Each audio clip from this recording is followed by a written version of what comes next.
ఊరికి ఎగిరెగిరి దంచుతారు, ఎంత దంచినా అలచిపోడు తప్ప దాంతో వచ్చేదేం లేదని చెప్పినాడు. అసెంబ్లీలో కూడా హరీష్ కేటీఆర్ దంచుడు గట్లున్నది. అసెంబ్లీలో కూడా హరీష్ కేటీఆర్ దంచుడు గట్లున్నది. ఆడ విషయం లేదు, ఎగిరెగిరి దంచినా ఎగరకుట్ట దంచినా ఆడున్నది అంత గంతే. మేము ఉన్న వాస్తవాలు అక్కడ బయట పెట్టినాం. మా ఆర్థిక మంత్రి గారు, మా ఉప ముఖ్యమంత్రి గారు వాస్తవాలను అక్కడ టేబుల్ చేసి మీరు ఏమేం చెప్తారో చెప్పండి అని చెప్పి రోజంతా సమయం ఇచ్చినాం. అక్కడ చెప్పాల్సింది చెప్పకుండా ఇంటికాడికి పోయి మళ్ళేదో కొత్త దుకాణం తెరిచాను. వాళ్ళ దగ్గర ఉన్న ఆస్తి ప్రజల యొక్క రక్త మాంసాలను పీల్చి పిప్పి చేసి సంపాదించుకున్న సంపద ఈరోజు వాళ్ళు తింటున్నారంటే అది రక్తపు కూడు, అది శ్వేతపత్రం కాదు.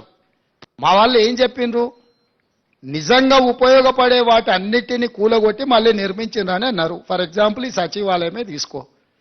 గతంలో ఉమ్మడి రాష్ట్రానికి ఉపయోగపడ్డ సచివాలయం 2012లో ఎల్ఎన్టీ కంపెనీ కట్టిన భవనాలు అన్నీ ఉండే, 12 లక్షల స్క్వేర్ ఫీట్ ఉండే ఆ రోజు. ఆ రాష్ట్రం తరలిపోయినాక మొత్తం మనకు ఉపయోగంలో ఉండి ఇంకా అవసరమైతే ఇంకా కొన్ని హాస్పిటల్స్కో కొన్ని ప్రభుత్వ కార్యాలయాలు కూడా ఎక్కడెక్కడ కిరాయికునో వాటన్నిటిని ఇక్కడ తరలించి పెట్టుకోవడానికి అవకాశం ఉండే. ఒకవేళ ఇది మీకు అచ్చిరాలే, దీన్ని ఏ ప్రభుత్వ ఆసుపత్రిగానో మార్చి కొత్త ఖాళీ జగాలో ఈ సచివాలయాన్ని కట్టినుంటే ఇది ఉపయోగపడుతుండే, అది ఉపయోగపడుతుండే, ఇది ఉపయోగపడుతుండే, అది ఉపయోగపడుతుండే. ఇక్కడ అన్ని రకాల వసతులతో ఉన్న భవనాలను కూలగొట్టి కొత్తటి కట్టి ఆస్తి సృష్టించినమంటారు. అక్కడ కూడా ఉన్న భవనాలన్నీ కూలగొట్టి కట్టిండ్రు. ఎక్కడైనా ఉన్నదాన్ని కూలగొట్టి కొత్తది కడుతుందంటే ఉద్దేశం ఏందో మనం అర్థం చేసుకోవాలి.